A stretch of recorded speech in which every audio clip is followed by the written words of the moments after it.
Okay, but how well can people hear me? Because I, Good. do not have a booming voice.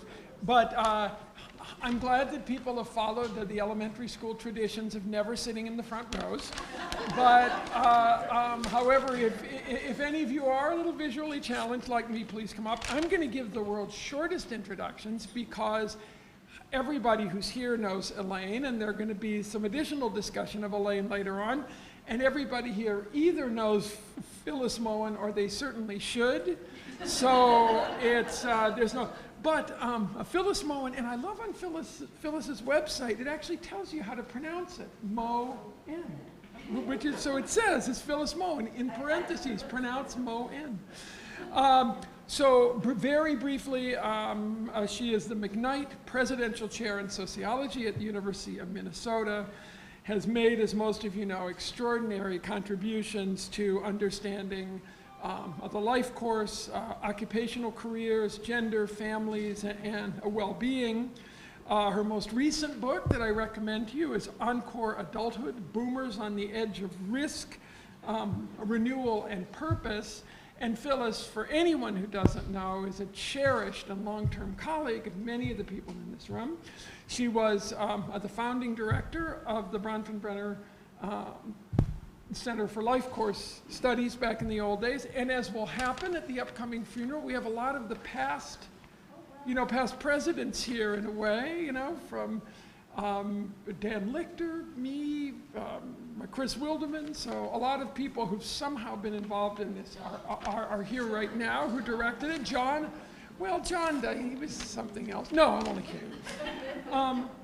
So anyway, thanks very much. And Phyllis is going to speak for a while on some of the topics that have interested both her and been important to Elaine over her career. And thanks, Phyllis.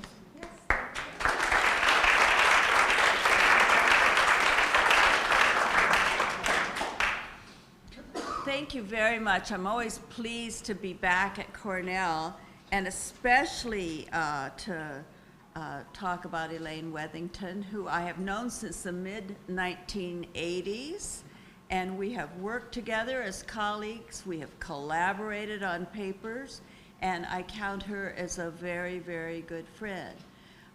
She's been a source of inspiration to me, and I've been influenced by her scholarship. We're often on the same wavelength, and for instance, we decided what to wear today independently. Come stand up, Elaine.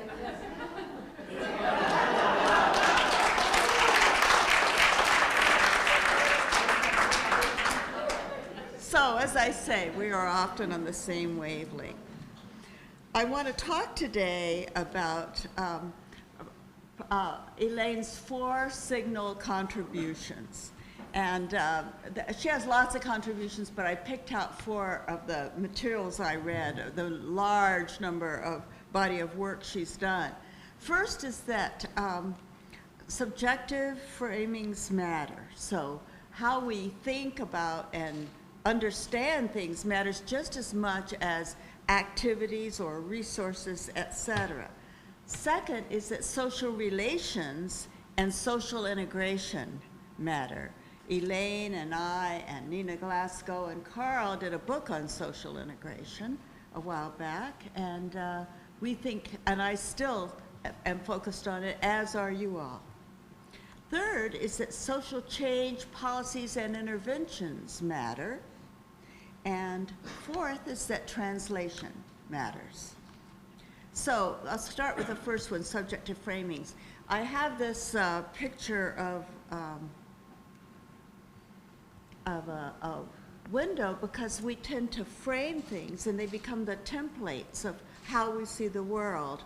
And this is especially true with life course categories. The idea of expected sequencing, entries, durations, and exits are institutionalized, and we expect that's the way it is.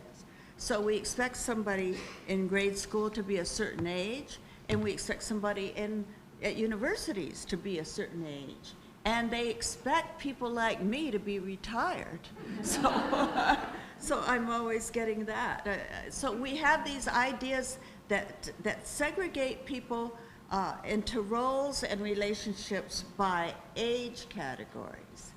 But they also, these frames, affect our beliefs and values, our policies and practice, our adaptive strategies, something Elaine and I wrote about a while back, and research and theory about education, about work hours, work days, work weeks, about care work, about retirement, age, aging, and the gendered life course. So you can have your own particular, let's see if I can use this, you can have your own particular kind of frame, but they're all based basically on a rectangle. They're all really versions of the same.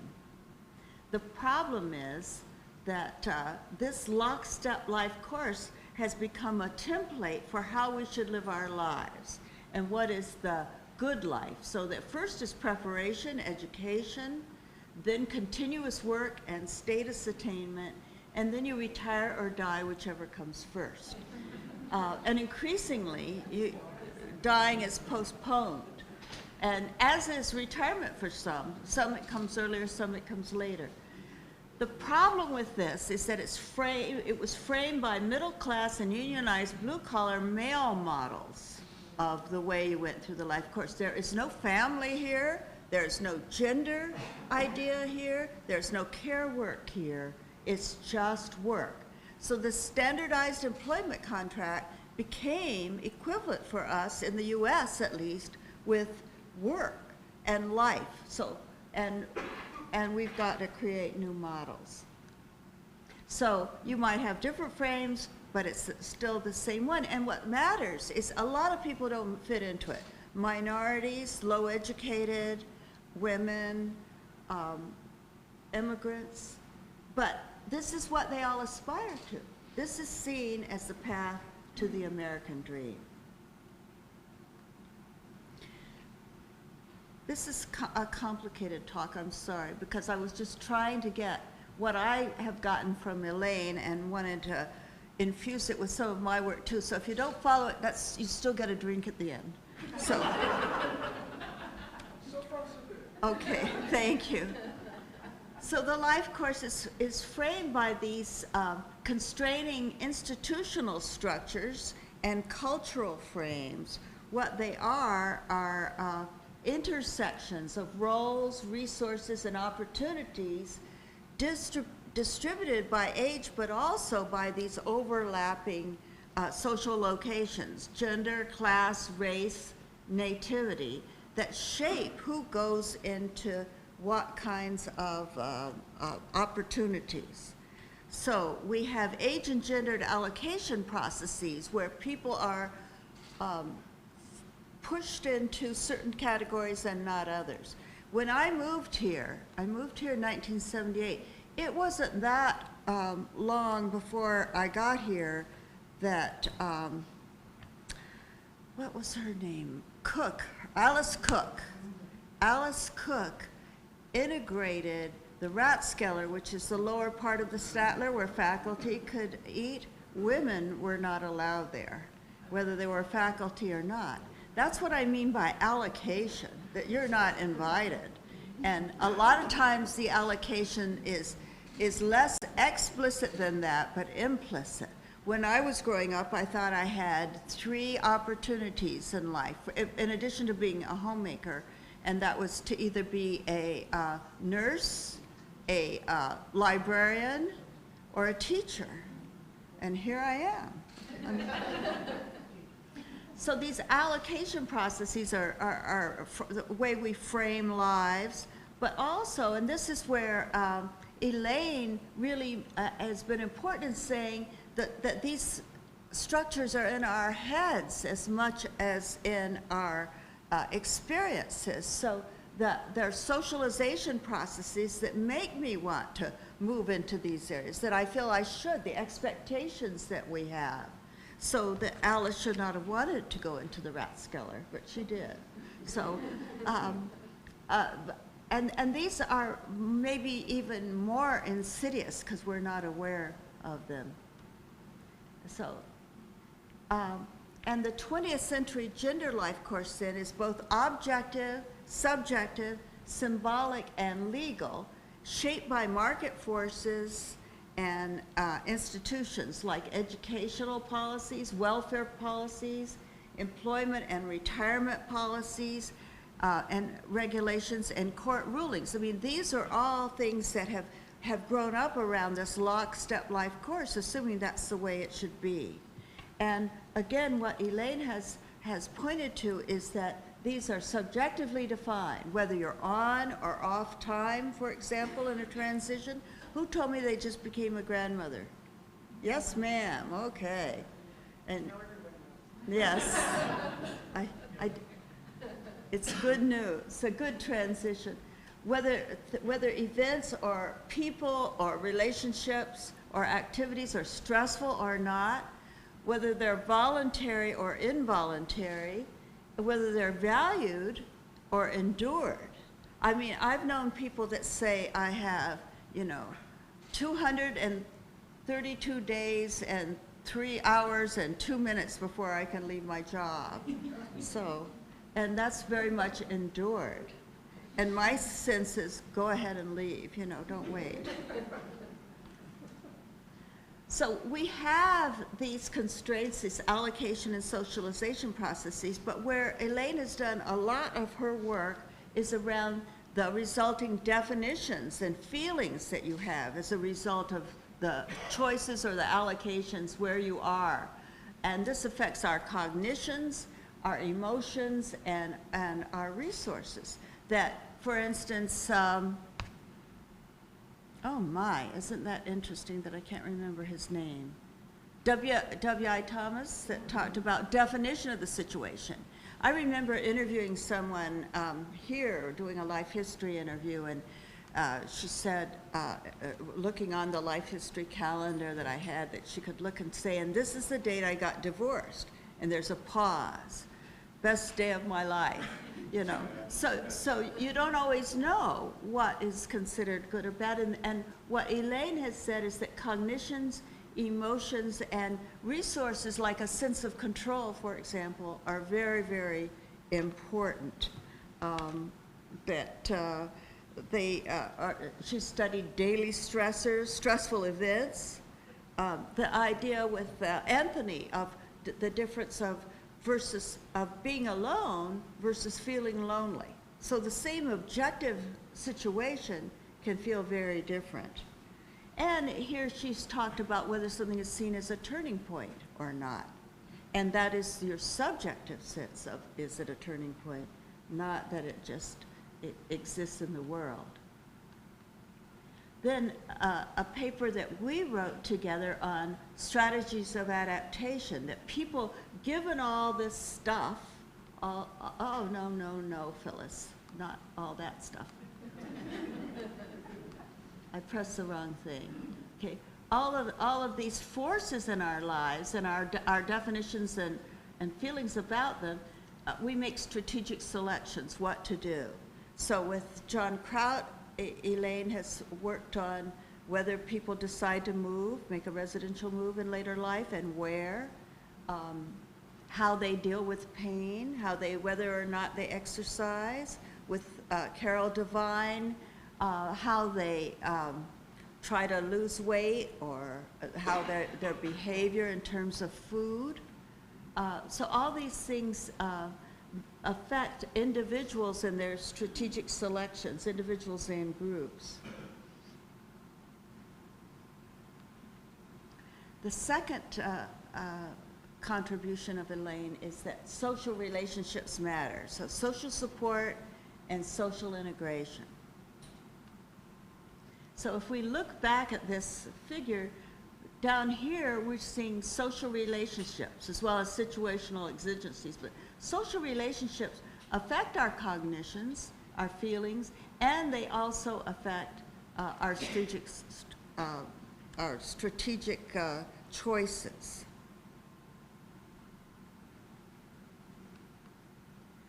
And if we think, I just want to talk a little bit about women's roles and trying to follow that lockstep template.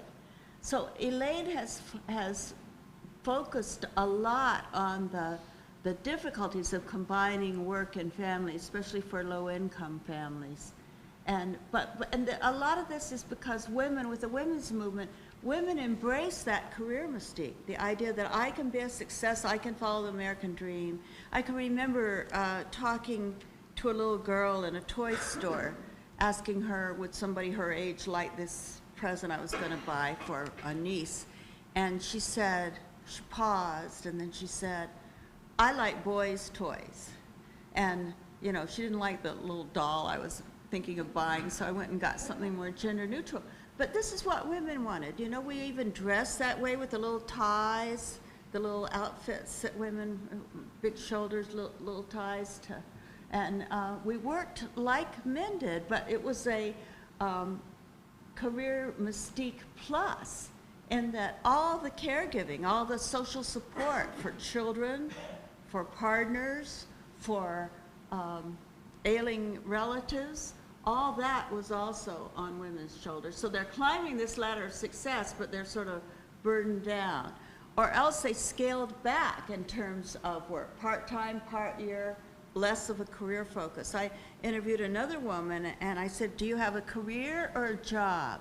And she says, I had a career, but now I have a job. And I said, oh, what did you used to do? And she said, oh, it's the same job. It's, again, that definition of the situation. I now think of it not as a career, but as something I go and do.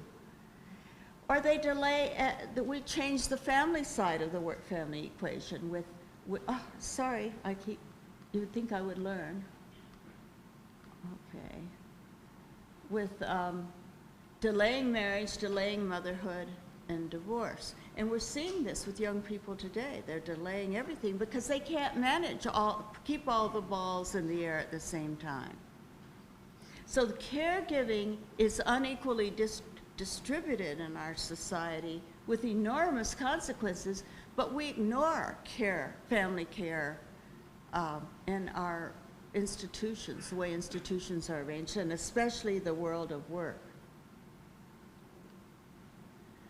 The third focus is that of social change, policies or their absence, and interventions matter.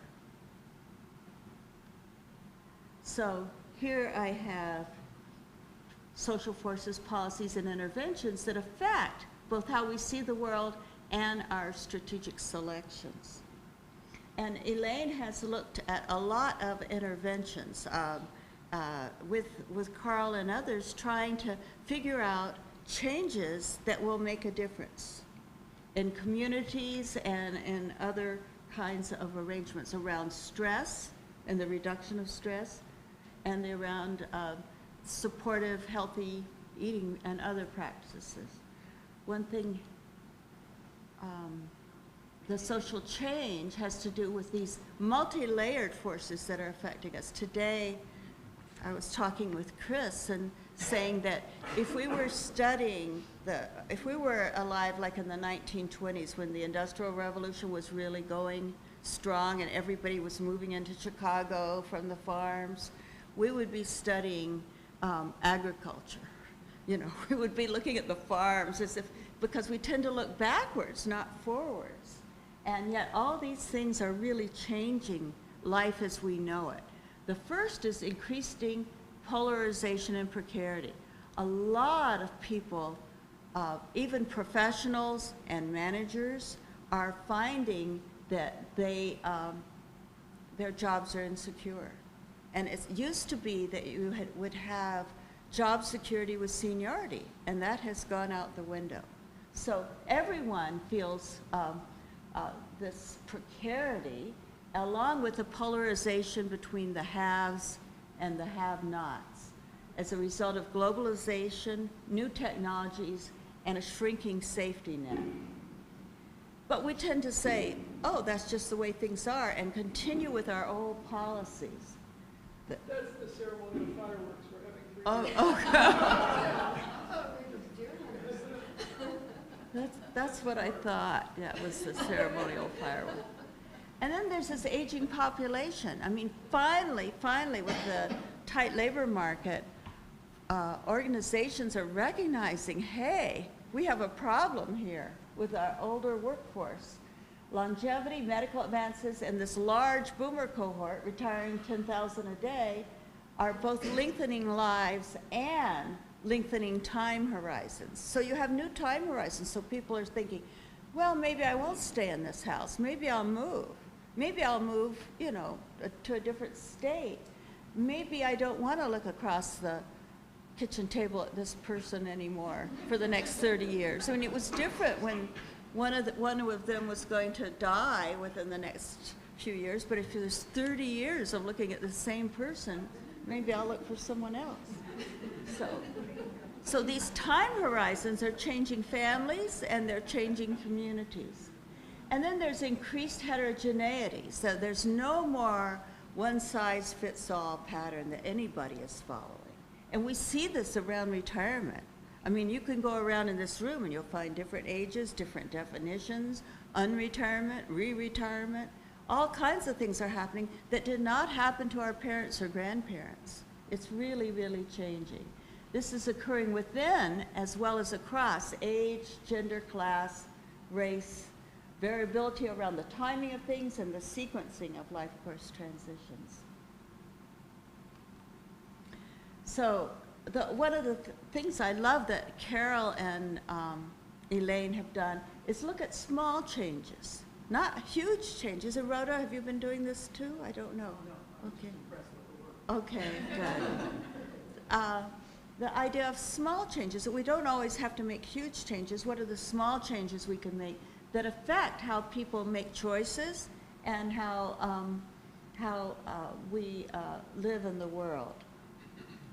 I think that's a great idea. And what do you call it? Small changes for long-term lasting effects. Yeah.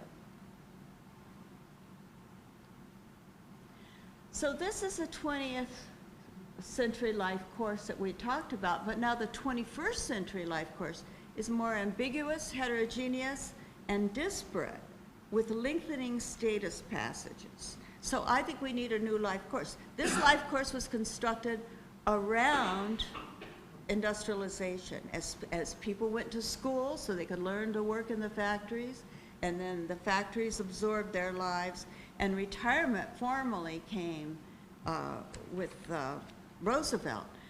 If you know farmers don't usually retire. Farmers keep working as long as they can. And there was not a sense of retirement. There was too much work to do. But now we have created this, though I put on their unconventional adulthood, because things are more loosely coupled than they were in the past. So psychologists in particular, but also sociologists, talk about emerging adulthood, this new life stage. If any of you, are any of you related to somebody between 18 and 30? Right, okay.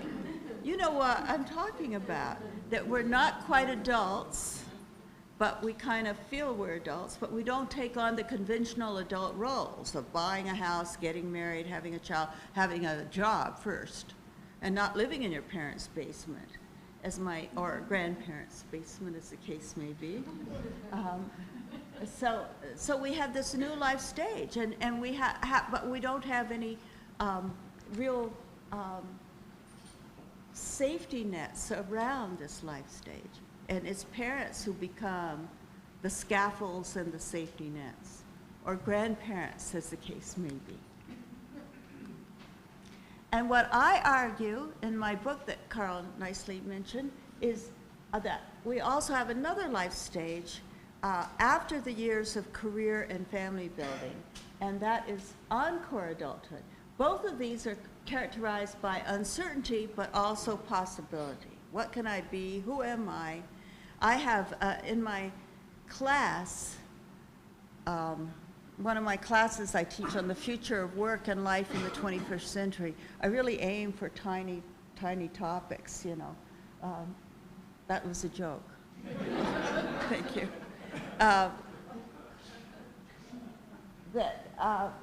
I had both people, boomers in their 50s and 60s and early 70s in the class, and I had undergraduates.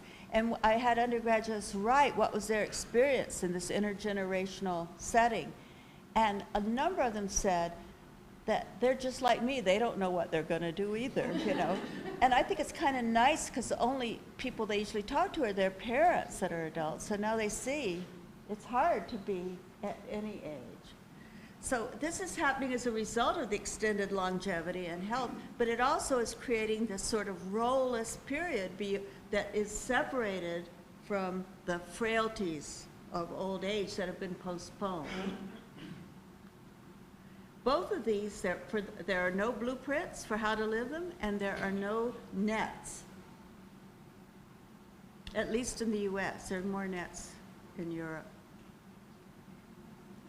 And this is producing a number of disjunctures. This is my favorite slide. So I can't tell you, but several women have come with pictures of their babies. The other side is clean, but they have their baby in the sink, you know, and took a picture of it. I know.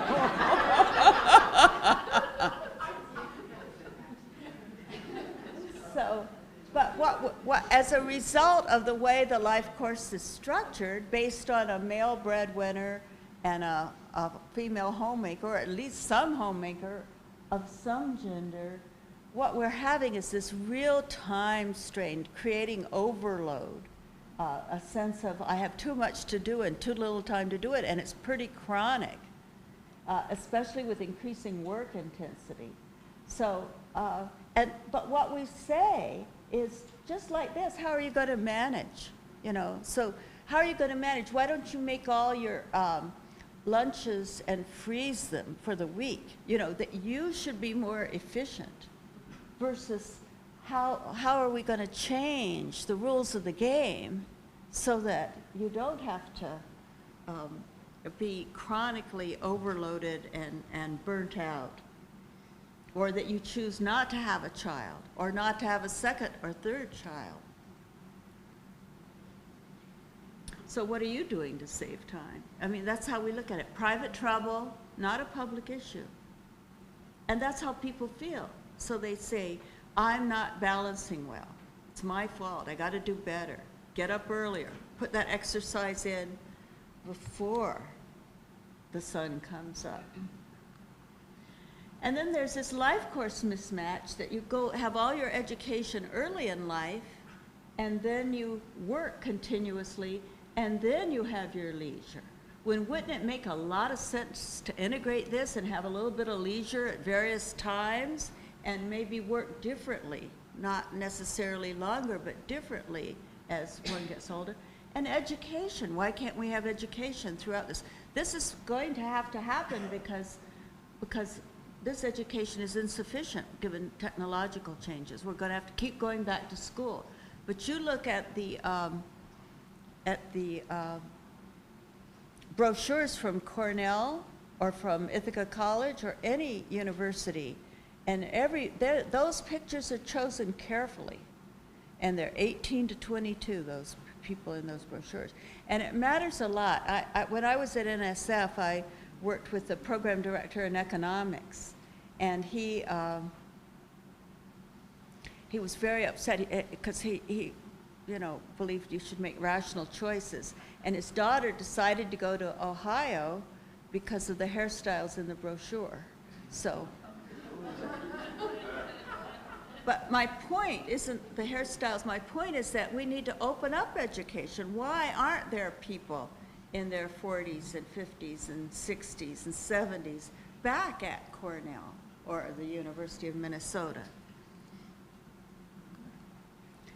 The third mismatch is what I call the risk safety net mismatch. We used to have this wonderful safety net, at least for middle class people who stayed in the workforce, where you had pensions, where you had security with seniority, where you could count on your job, and where somebody else did all the care work in your family, not you. So it wasn't considered. Now what we're seeing is people are moving in and out of jobs, part-time work, temp, gig work, bounded careers, care work, no pensions, no security, and no benefits. Now, that's not true for the people in this room, but we're the exception. We're the last good job, I think, and we need to recognize that. Look at your kids or grandkids and how hard it is to find a way. So what Elaine's fourth signal contribution, and this is with Carl, I've got to look at the title of this thing, the CITRA, Cornell and Translation Research on Aging. The translation matters. And what this means is that translation to practice, applied social research, diffusion of knowledge to stakeholders and to partners, community partners, applications of innovations, all of this to improve the human condition. So what we're seeing here is that these policies and interventions can then change the structures. And so they're really critical to changing how we shape life, policies, laws, regulations, and expectations.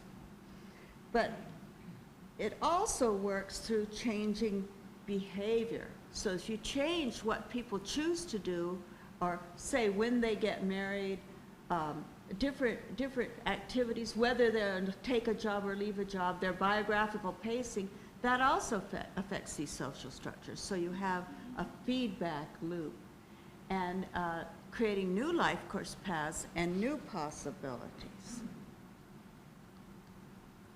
But the problem is, and I'm trying to change the University of Minnesota, and I'm trying to do that by inviting boomers in their 50s, 60s, and 70s back to come back and decide what they want to do. They have a year, sort of a gap year for adults. And it's working very well, but it's hard for the university to change. And we get things like this, that how can you have a plane and land it? There are no airports, you know? And this is how we think. We take the status quo as if it were a given, if it were natural, as it were, and that we can't change it. Not recognizing that we create the frames that then constrain us. So what I think that Wethington's signal contribution is that institutional and normative contexts of relationships, roles, health, and well-being can be changed. That we can change the world. Maybe small changes with lasting impact, or maybe large changes like paid family leave or marriage for everyone. And what we need are new institutional and community arrangements, new social inventions supporting alternative yet sustainable life course paths, practicing in health for women and men. And so what I have down here is we don't need to have that old rectangle. We can have different ways of making windows and framing things, and that's what we need to do. We're very welcoming of technical inventions. So we all, who in here does not have a smartphone? Oh no, one, okay.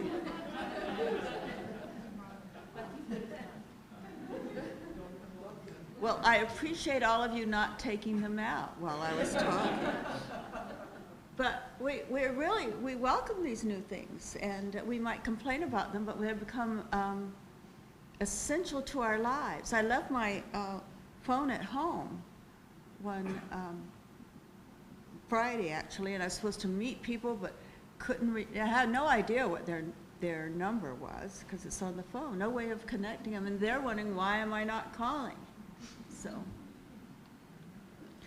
what's key and what I'd like you to take home is that in times of rapid transformation such as these, it opens up possibilities, new ways of framing stressful circumstances that Elaine has looked at, gender that she's looked at, care work, social support, integration, community, safety nets, age, and aging. That disrupted times are the time that you too can try out new ways of living. This is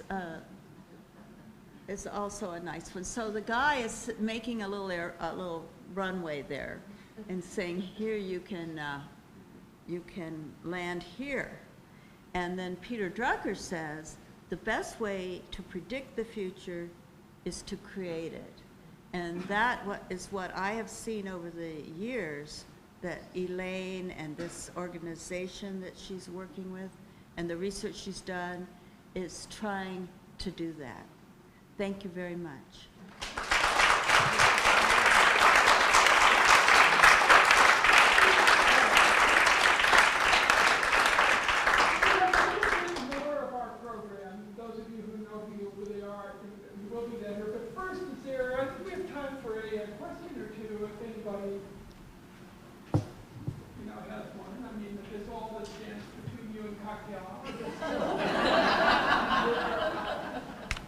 Yes, Rhoda. I have a quick question. I think this is beautiful to have this all laid out in such a concrete way, and especially weaving in Elaine's contribution to the big picture. What would you say is the role of language in all of this? Because I know that I feel really strange when somebody asks me, well, what are you doing now? I'm not really retired. Absolutely. We don't have words for this. So they say 3 things are essential to change institutions. One is change customs and practices and expectations, culture. The other is to change policies. And the third is to change language. And we need new language because, I sort of cringe at elders. And I don't think boomers will ever be old. I can't imagine them saying, when I say, who in here is old, that they're all going to raise their hands. And we need words, new words, because our words go back to the 1950s, the middle of the last century, not this one. Retirement is this case in point. What can you, what are we going to call this? It's not a one-time, one-way, irreversible exit that it used to be. And it used to be equated with old age. And hence the Census Bureau and the Department of Labor lumps everybody together, 65 and older, and just doesn't differentiate a 65-year-old from a 95-year-old. And when you think about that, that's assuming this homogeneity that is not there.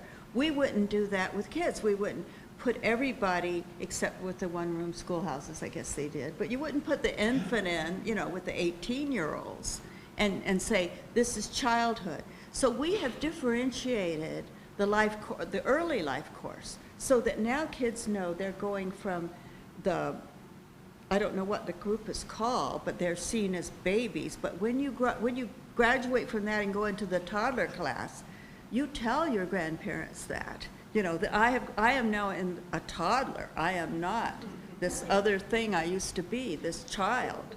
And we have that in kindergartner. We've differentiated all this. We're differentiating adolescence and emerging adulthood.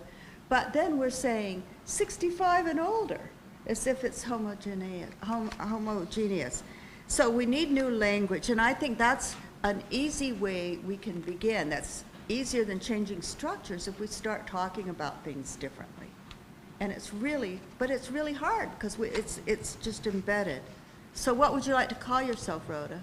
Person who does lots of different things. Well, I have tried to change the language to say I'm in my encore, or I'm an encore adult. And that's why I did that, because I can't say, I don't think people can say, I'm retired.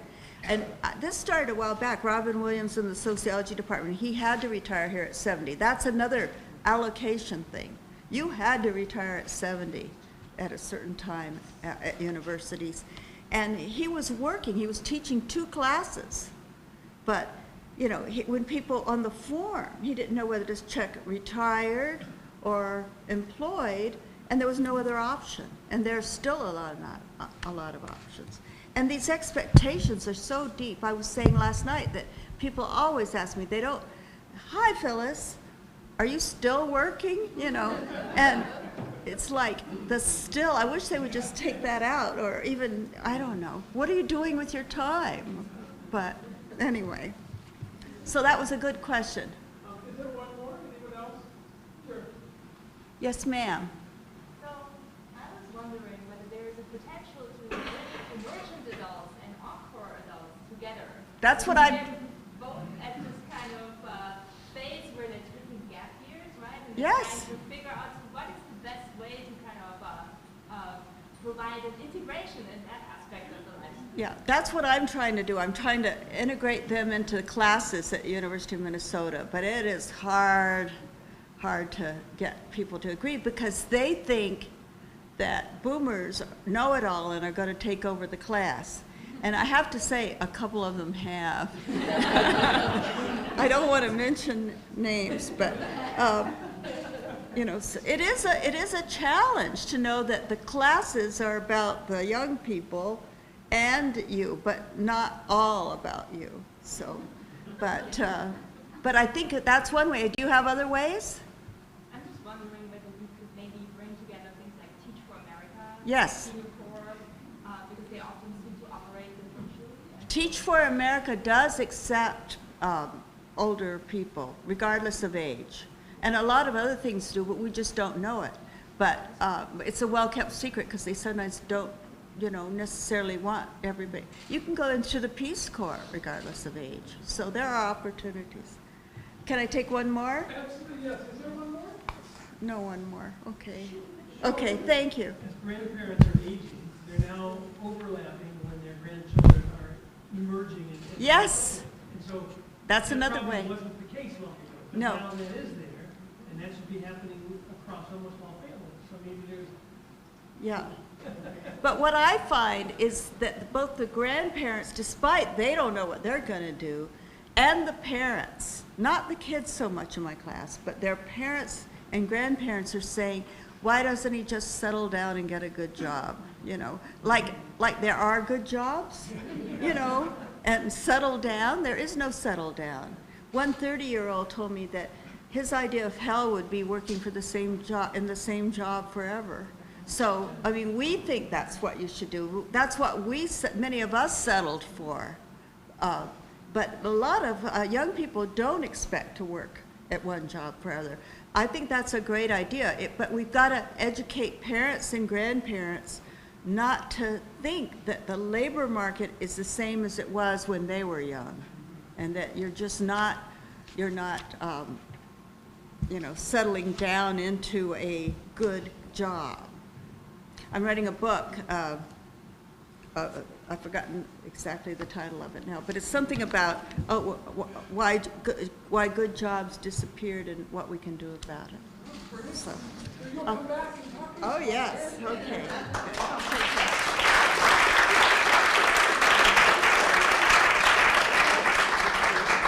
So now I think for you know, we sort of.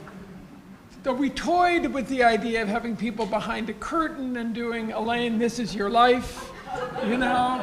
You may not, well, almost everybody here is too young for that show, but it really was fun for those of you who aren't. But we did sort of have a few folks from different sort of aspects of the Elaine experience who wanted to share a few thoughts. And who's closest to the front? The Carol? What about, where's Carol? No, you're right there. Well, why don't you use microphones? Have some of us speak.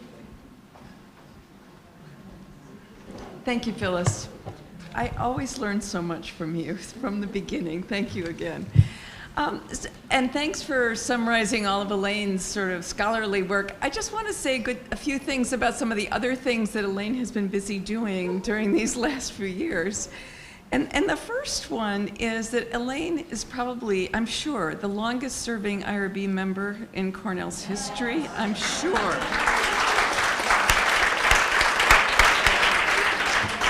And if my numbers are correct, and you have to correct me if I'm wrong, you started serving in 1995, is that right? Elaine served 23 years on the IRB. That is an amazing record of service. And she was chair for 6 of those years. And at the time that she was chair, it was a pretty lonely job. You didn't have a lot of staff, you didn't have a lot of resources. Now, things have changed. And I was the IRB chair for 6 years following Elaine. And I have to say that having Elaine as a member of the IRB during those years was like having a very wise Alexa or Siri right in the room. Because she knew the institutional history, she knew the history of research ethics, but she was also completely in touch with the current controversies and ethical issues of research. And she was the person we would say, so what used to happen here, Elaine? But she'd also be the person who would bring in the new controversies. And I was so grateful for that, as were all of us who are long-term members of the IRB. I also want to say that she was part of setting the approach for the Cornell IRB that I'm still very proud of, and that is combining a real respect for the investigator and what the investigator is trying to do with the principles of research ethics. And that was something I think you had a lot to do with establishing and continuing. Secondly, I want to talk briefly about, Phyllis has alluded to this, but the vast amount of interdisciplinary collaboration this woman has done. And I know others will probably speak about that as well. But I just want to say, she was in the Division of Nutritional Sciences, she was our go-to sociologist for somebody outside of the division. So many of my students and those of my colleagues really benefited from her wise counsel on their committees, just talking to them. They are the people who are really thanking you today for all those years that you worked with them. And then I think I want to personally say, you know, there's this life course concept of linked lives. And I'm going to sort of maybe take a step aside with that, but just to say I'm so grateful your life and mine at Cornell were linked, and that we were here together at the same time. It's just been such a privilege and a pleasure to be able to work with somebody who was able to talk a different language and help me understand her language, and we did some good work together, and I'm very grateful for that, as are all of our students, so thank you.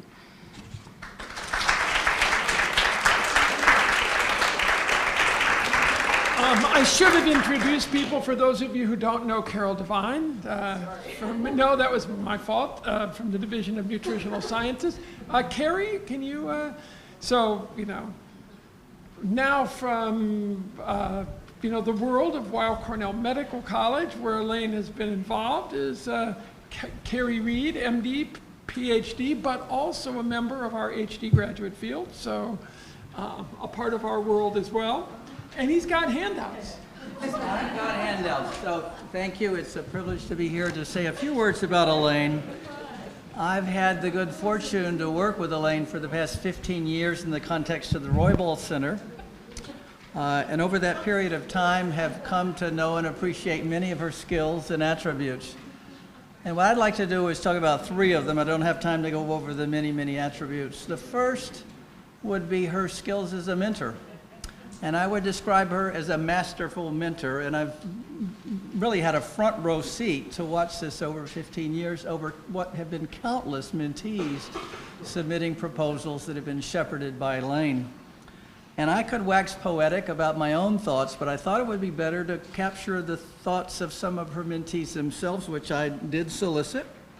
So Kelly Trevino, who's a junior faculty member at Cornell and now recently transitioned to Memorial Sloan Kettering, describes Elaine as one of those rare mentors who is always present in the moment with a thoughtful analysis, a kind suggestion, and a rigorous strategy for moving forward. Megan Shin, also junior faculty member at the Medical College in the city, describes Elaine as one of the most intelligent yet generous mentors she's had the privilege of working with. She goes on to say Elaine helps work tirelessly with young scientists to help them achieve success, and that Elaine has measurably helped to create the next generation of social scientists. Pamela Chang, many of you remember, recently here now at the University of Cincinnati, writes, And I quote, Elaine is one of the most well-read and insightful scholars I know. Her knowledge in the field drives me to constantly stay up to date with the literature. And the fourth is from Erica Phillips, also at the medical college, says that Elaine is better than Google. Erica wrote to say she routinely reaches out to Elaine to get information on a subject and knows that Elaine's responses will be far more informative than what she can find with a Google search. So as Booker T. Washington, who said, if you want to lift yourself up, lift someone else up first. And I think that is, illustrates really in a haiku form exactly what Elaine has done with her mentorship over these many years. As Carol had said in the last tribute, she is a masterful collaborator. And I have seen and witnessed this over many, many years. Evidence of that is that she provides supportive feedback in a timely way. She is a team player in the truest sense of the word. She has an exceptional ability to see connections across disciplines, thereby enhancing the breadth of the research at hand. I think she excels at showing appreciation to team members, and she has an encyclopedic knowledge base. All of those make her a very sought-after collaborator, and thank you for your collaborations over the many years. The third attribute I would like to comment on, and I hope most of you have gotten it, is her sartorial skills. No one wears Mickey ears better than Elaine Wethington. So a heartfelt thanks to you, Elaine, for all that you've done for translational research, not only here, but at the medical college. I, along with all of the other Cornell Roybal colleagues, wish you the very best in your next chapter as you transition to Ann Arbor. Thank you.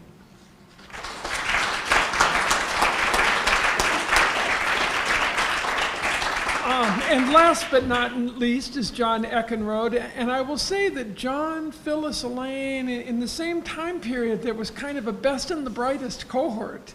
The Rich Seven Williams, Joan Brumberg, others who all came in together. And so you have a long history here. A very long and old history. Well, at the risk of piling on, Elaine, I'm here to talk. I wear two hats up here today. One is as a colleague in human development, and I'd like to just say a couple words about that, and then as a colleague in the Bronfenbrenner Center for Translational Research. I don't presume in this very brief time to be able to say a lot more about Elaine's, our full accounting of Elaine's accomplishments and contributions, and my colleagues have done a really good job. But let me just speak to a couple areas that maybe weren't talked about quite as much. Of course, there's Elaine's scholarship, and Phyllis has talked a good deal about that. So some of you don't know, didn't get the email last week, Elaine was just elected as a fellow of AAAS, which is a tremendous honor, and so her recognition is not only local among us and our colleagues, but it's national and international, and this is a great honor, and congratulations on that. It came at a really good time, actually. So,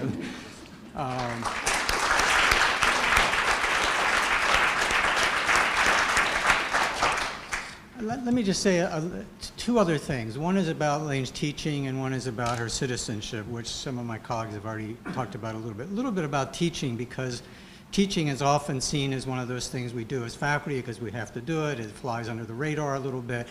But in Elaine's case, that's not true, because her teaching has been so excellent. She's been recognized many times for her teaching and mentorship. She's the recipient of no less than 4 awards at her time here at Cornell, including the SUNY Chancellor's Award for Excellence in Teaching, 2 Mentors Award, another teaching award. So I think it's fitting to recognize Elaine as an excellent teacher and mentor to students, and I want to publicly recognize that as a colleague of yours in HD. As far as the last thing I want to talk about is Elaine's citizenship. Some folks have talked about her as a collaborator and as a mentor, as a scholar, and as a citizen. And, Carol talked about that in terms of the IRB. And I was going to mention that, but Carol did that very well. I have to consult my notes here, because if you start looking at the positions Elaine has held within the college over these years, it's really daunting. And what has inspired, I think, is a reputation she has for being a very selfless and inspired leader. I want to make sure that we publicly thank Elaine for that work over the years, which often, again, goes under the radar and just is seen as service worker, as part of normally what we do. But Elaine's record is anything but normal. I think she's out on the end of the distribution as far as citizenship. In addition to what Carol talked about as her role in the IRB, she's also been Director of Graduate Studies in Human Development. 3 times she's been the Director of Undergraduate Studies in Human Development. She was the Chair of the College of Human Ecology Educational Policies Committee. She was the Chair of the Academic Integrity Hearing Board for the College of Human Ecology. She was the Acting Director and Co-Director of the Bronfenbrenner Life Course Center. She's been the co-director from the beginning of the various iterations of the Edward Roybal Center here at Cornell.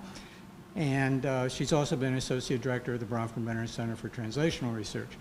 That's just a part, I don't want to give you, that's a partial list of all the positions and accomplishments and leadership that Elaine has shown over the years. So, wow, what a record. I mean, it's an amazing one. We not only salute you, Elaine, for your accomplishments, but we also really need to thank you for your selfless efforts on all our behalves and behalf of the college and the university. So thank you very much. It's been great having you as a colleague.